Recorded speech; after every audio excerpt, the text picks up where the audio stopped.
Hello, beautiful Vallejo. It's me, your radio host, David Marsteller, also known as the California Caveman, sitting down with our great Vallejo Mayor, Mr. Robert McConnell. I'm always appreciate his time and his willingness to allow me to interview him. Mr. McConnell, how are you doing today? I'm doing really fine. It's always good to hear from you and see from you, California caveman. Huh? You sound like Fred Flintstone there.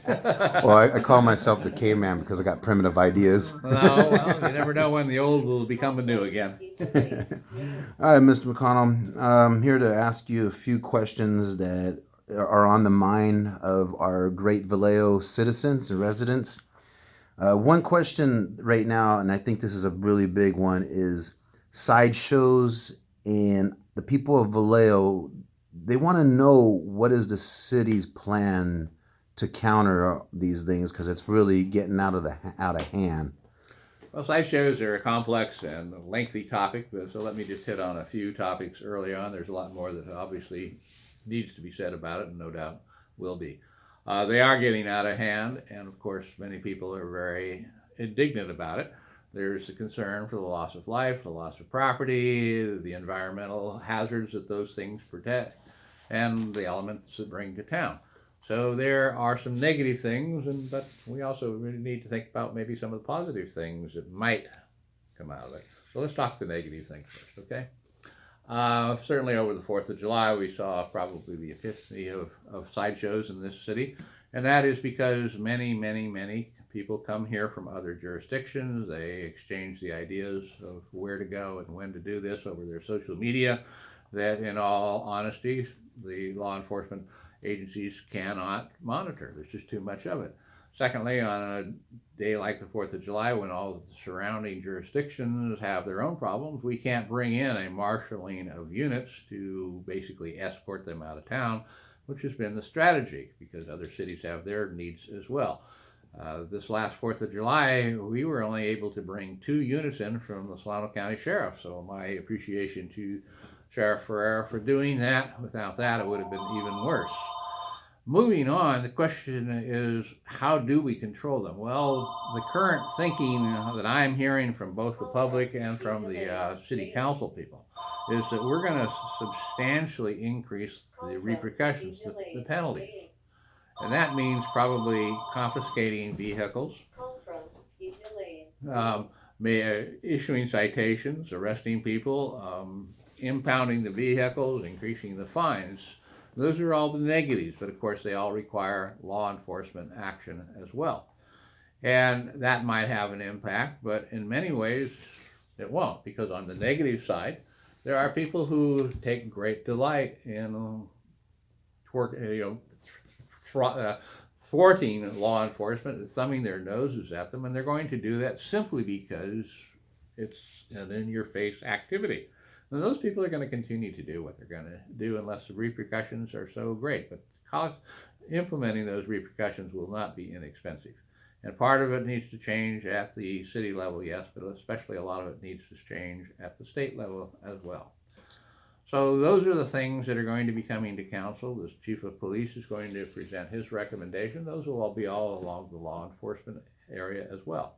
And I know, David, that many months ago you actually suggested to me, well, why doesn't the city create a separate location where these people can do this type of activity? Because for some, it is a sport. It's an area of interest in which they actually enjoy doing what they're doing.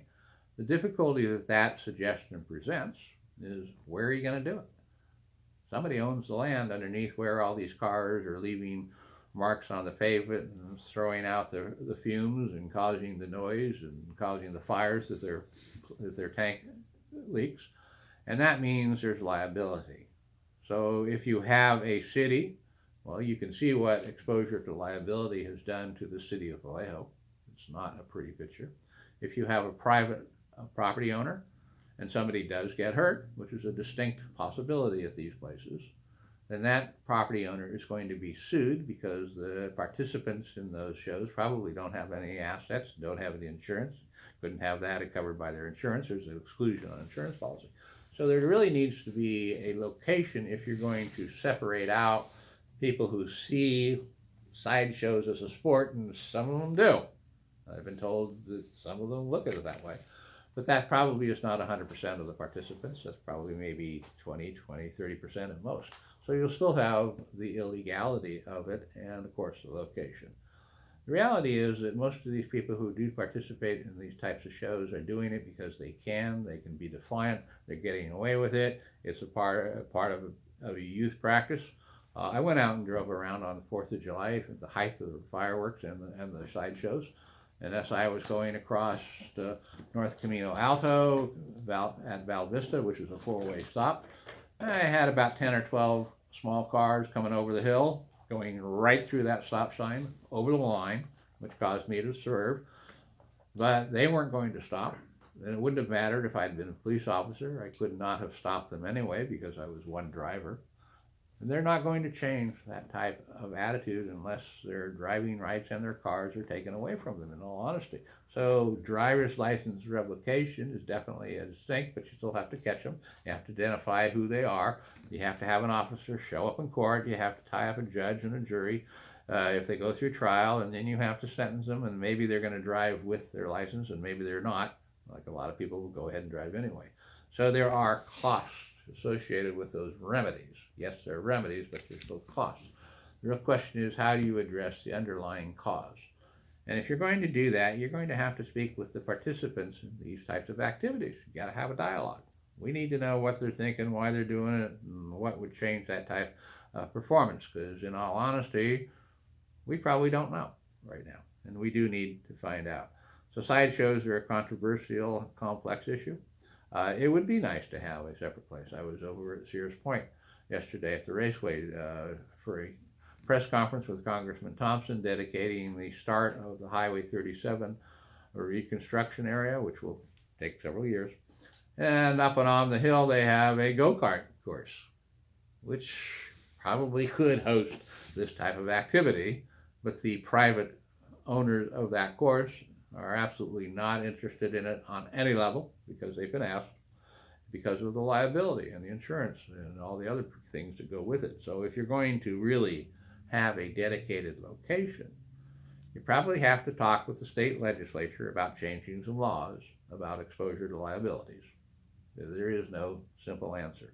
In the meantime, if we can catch them, we will prosecute them, but that's not going to stop it, and we all know that. I agree. I think taking advantage of this market, that this sport or event, whatever they want to call it, and producing our own track, a sideshow track. You know, the amount of money it probably could bring from NASCAR and all that, but it still wouldn't solve the sideshows that happen on the streets. I mean, so I think no matter what, we're going to have stronger laws that reinforce don't do this on the streets illegal, or you're gonna have a real bad like repercussion, right? I mean, it don't matter. Even if we did have a legal sideshow, we still have to set like a standard that you can't come to Vallejo and do this in our streets no more, or you're gonna face the consequences. Is that pretty much? So we passed a local Vallejo ordinance that says you can't do it on Vallejo streets, and what are we going to do? Push them on to our neighbors, American Canyon and Benicia? Oh, Go to Napa. They would just love that. I have lunch once a month with the mayors of Benicia and American Canyon where we talk about common problems. How do you think they would react if I said, oh, you guys get all the sideshows from now on. They're out of my city because we made it illegal. Yeah, we passed prohibition in this country once upon a time too, and look what happened with that. So absolute ban and prohibition, we know that's not going to be totally effective. It might diminish some of it, but not probably all of it. And yeah, it'd be nice if there was a private area where that could be done, but then you have to answer the questions of exposure to liability and payments when somebody does and will get hurt, or somebody crashes and burns and is extremely disfigured because of the flammability of gasoline. So there's a lot of complex things that go into it. And yeah, we hear people all the time, both in person and on social media and on telephone calls, say, you need to do something about it. The reality is that a mayor in a city like Vallejo, which is a weak mayor form of government, doesn't have the power. I can't even direct the police to what to do, or let alone the city manager. I have to go hat in hand and request, but I don't have the power to do that, nor does any other member on the city council. And even if the city council passes these citywide bans, what's that going to do? Push it off onto our neighbors or into the county, the unincorporated areas? They're not going to exactly like that either. There needs to be a statewide addressing of this issue, but it's going to have to solve the question of where and what happens when something bad happens, because it will. What would you say to the person that says, just hire more police? I would say the average cost of a police in the city of Vallejo is $316,000 per year. How many $316,000 do you think we have to hire? And that's not unique to Vallejo. We see that throughout the entirety of the state of California. When I came in to city council, we were the second highest paying jurisdiction for police in the state of California. I think we're down to 11th now, but we are also the 231st largest city in the state of California, I think it is. You know, we don't have the tax base. It's pure and simple. Plus, these days, how many people do you see wanting to be police officers? Mm-hmm. I mean, are you going to tell your son or daughter to become a police officer? Maybe, if you're from that ilk to start with. But look at the risks. There's a lot wrong with how we are running our society. Part of it is how we treat our police officers. Part of it is how we treat each other. The idea of respect and taking care of your own immediate environment and being courteous to other people has gone out of vogue. And until that changes as a societal value, we're not going to be able to arrest or police our way out of this situation. Yes, we need more police officers. There's no question about it. They're already overworked. And even if we doubled our staff, they'd still be overworked. That's the reality of it. Because when you hear the phone calls that come in and you see them in the logs, people call 911 and the police for everything imaginable, whether it's my neighbors talking too loudly, the dog is peeing on my lawn. They get all those phone calls. And a lot of it that come in too, go to the fire department, are for medical calls. Over two-thirds of the calls that come to the police department are for medical reasons. And why should we send out a hook and ladder and a fire truck and an engine and a pumper and a battalion chief and a captain and a fireman on a medical call? Well, you know what the answer is? I've been told that Americans are now too heavy, and they need 3 people from the fire department to be able to lift some of these people onto the stretcher, because medics cannot do that.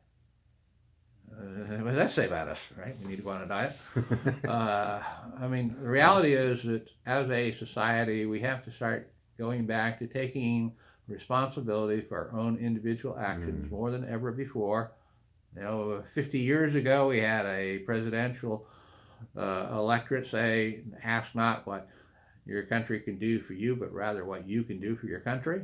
Well, it's come full circle now. It's like, ask what your country can do for you rather than what you can do for your country. We now expect government to solve every single issue there is. And quite honestly, it's not working. It's financially fallen apart. And I don't know what's going to happen in 20 or 30, 40 years from now, but those of you who are beginning to vote, who are on social media, that's the challenge that people who are in control today are going to be leaving you with. So unless you step up to the plate and start getting involved and making your values known and practiced, you're going to get what you're going to get, and you might not like it. All right. Beautiful, beautiful answer. Okay, we'll go to our next question.